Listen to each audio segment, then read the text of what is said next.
Ooh, welcome everyone to the Daily Juice Podcast on the Betting Pros Network. I'm your host, Sean Stacking the Money Green, and as always, give me a follow on Twitter at Sean T. Green. And Daily Juice is being brought to you by BetMGM. Use the promo code JUICE. $10 bet turns into $200 if either team scores a touchdown. Good for college and pro football. Restrictions apply. Okay, man. It was a close day, which no one likes to hear. Again, right? It's closest for horseshoes and hand grenades, not money line round robins. Very close to having an amazing Saturday. Ended up being a blah Saturday, unfortunately, 2-2.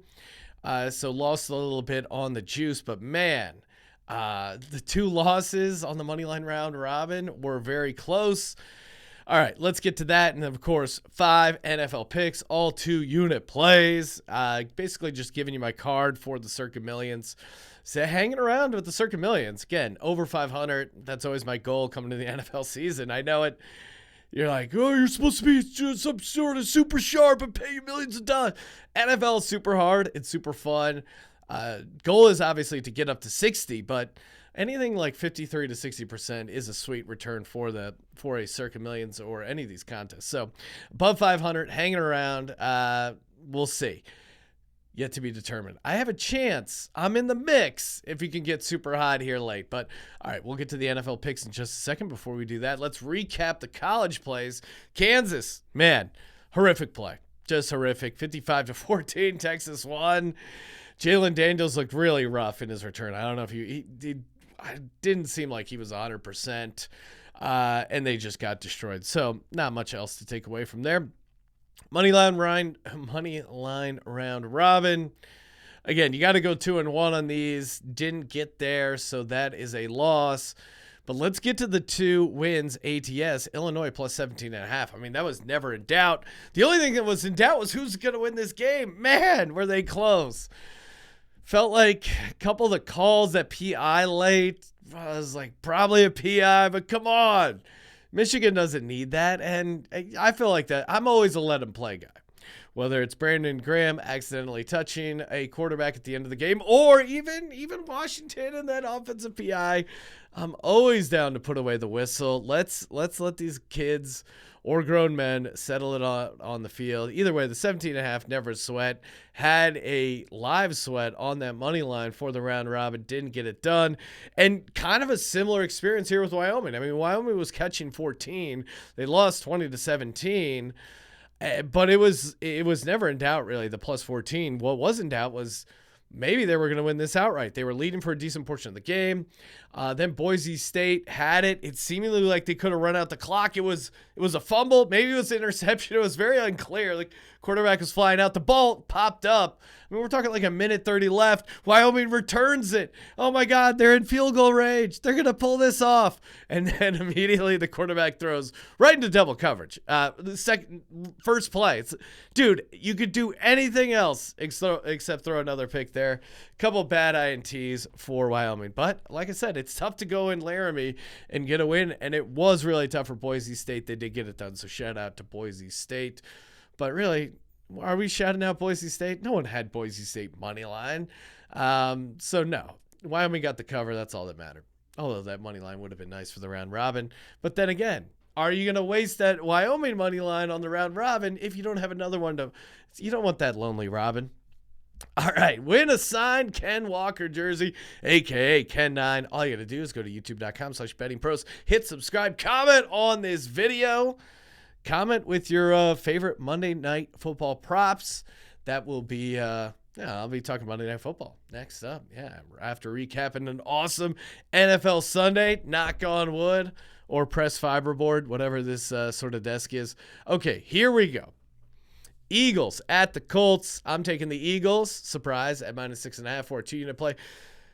I'll take the Eagles in primetime because I love giving you guys primetime picks. But if you are a daily juicer, aka a juice head, you know that I don't really put my Eagles in these Sunday slates unless I'm feeling pretty good about the situation. And to me, this is an all-time situation spot. Now, normally, you told me, Sean, non-conference road favorite, laying 6.5. That is a horrible spot. But The look-ahead line was -10, so you're looking at 3.5 points of line value. And this Jeff Saturday situation, this Colts situation in general, right?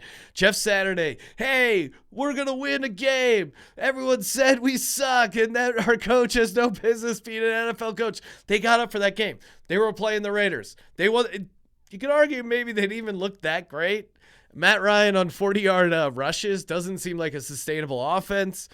Jonathan Taylor did look good. I'll give them that. But again, this Colts team is still very flawed. And now this is where the real work begins. This is where the emotion, the adrenaline is kind of gone. And you just have to get up for an opponent that's much better than you. And the Eagles are coming off a loss. Their first loss of the game.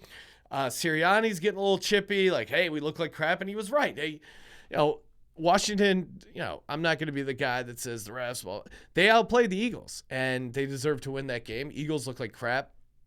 Horrible fumble luck. Everything went wrong. Now they are ready to go. You saw what Devontae Adams did against the Colts, I think.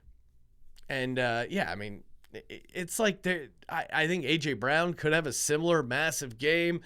And Matt Ryan, we're only a few weeks away from Matt Ryan being benched for Sam Ehlinger, right? Why? Because he was turning over and he looked horrible. The Eagles are great at creating turnovers. Matt Ryan is also great at creating turnovers. This is a horrible situation for the Colts. Again, Eagles got embarrassed at home. This is a get-right spot for them. So give me -6.5 on the Birds. Jets at Pats, -3.5, +100 over on PointsBet. Belichick owns the Jets. He just does. The Patriots are 34-6 straight up last 40 games against the Jets. You give Bill Belichick 2 weeks to prepare for Zach Wilson. He's going to get it done. I'm slightly worried about Mac Jones and what I've seen out of him in this season, but this is just it's going to be an ugly game where they give Ramondre a ton of carries, Damian Harris a ton of carries, and maybe Mac Jones wasn't healthy. It just come to my head. I'm taking Mac Jones to figure it out in the bye week more than I am for Zach Wilson. And again, losing Breece Hall, losing Elijah Vera Tucker, they've done a good job. I mean, again, that win against the Bills was great for the Jets. I like them there with the points. Was surprised they got the outright victory, but I think this is a really tough spot in New England for this Jets team and a real gut check. So give me the Pats -3.5. Next up, I'm doing it. I'm taking the Cleveland Browns +8 against the Bills. I know the narrative is, hey, Buffalo, it's moved to a dome. This actually helps the Buffalo Bills. I wouldn't be so sure because the Browns, the Browns' issues are with their run defense, right? I mean, we were on the Dolphins last week against the Browns. And why? Because I thought Raheem Mostert and Jeff Wilson would have good games. They went off. Sure, Tyreek did all right. Sherfield did all right. Again, it was a blowout game. But really, I think the reason they won that game was because they were able to control the ball on offense with the running game. Now, what I'm worried about, if you're a Bills fan or a Bills backer, is Josh Allen pressing, right? He's had 2 back-to-back losses, and he's been pressing a ton and creating turnovers. To me, that creates a window of opportunity for this Browns team, who's going to pound it with Nick Chubb. And now there's this whole thing of moving the game from Buffalo to Detroit. I think I can see how you could say, hey, this favors a team with the better passing offense, but I think this favors the Browns, right? Because the Bills didn't know they had a road game this week. The Browns did, right? What changed for the Browns? They just got a different plane ticket. Like those guys, everything else was the same. Their prep was the same. Everything else, the install, the plays, all the same. Buffalo, completely different. They had to cancel practice. They couldn't go through walkthrough. I think that's going to create enough opportunity for this Browns team to create a win for themselves, or at least a cover. If it was in Buffalo, I think maybe they have a little better chance. Either way, +8 is too much. So give me the Browns +8 points.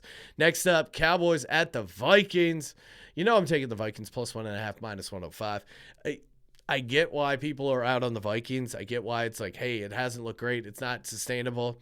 I agree to that to some degree, but this Vikings team is a tough out at home. And Dalvin Cook is back. That 80-yard run he broke off, he looks really good. I know Justin Jefferson is a little banged up. I don't think that's going to be a huge thing for him.